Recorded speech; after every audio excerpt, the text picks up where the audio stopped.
Well, the SEC tried and failed to get Bank of America to give shareholders more power to oust directors. Bloomberg has learned the issue surfaced during negotiations over the settlement of a lawsuit tied to the takeover of Merrill Lynch. Jesse Westbrook covers the SEC and joins us now with more from Washington. So I want to make sure that people understand this. So this is essentially the SEC, what has happened in these negotiations between BofA and the SEC is that essentially the BofA was able to negotiate, saying that, no, we're not going to give shareholders the power to oust our directors. And the SEC said, okay. I mean, did they get pushed around or what?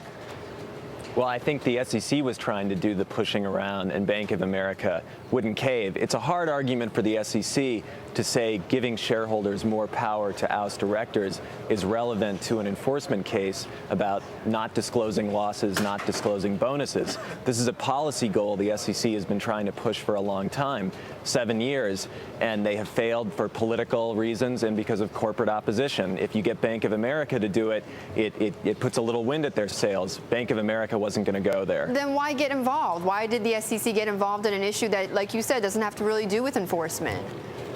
Well, as I said, this is a huge policy goal of SEC Chair Mary Shapiro's.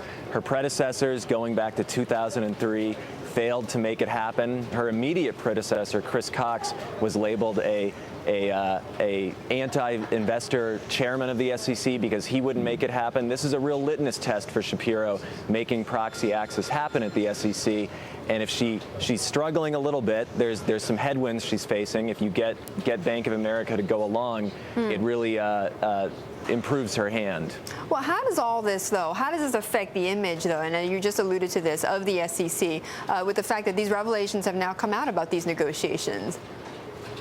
Well, it does beg the question, if the SEC held all the power, if it's making the demands about what's going to be in that enforcement settlement, why is it backing away from something? It's accused Bank of America of not disclosing to shareholders significant losses at Merrill Lynch. You know, by all impressions, it sort of had the upper hand. Bank of America made it clear they weren't going to agree to a settlement that involved making it easier to oust directors. Okay, Jesse, thanks so much for joining us. Appreciate it. Jesse Westbrook talking about the ongoing case between the SEC and Bank of America.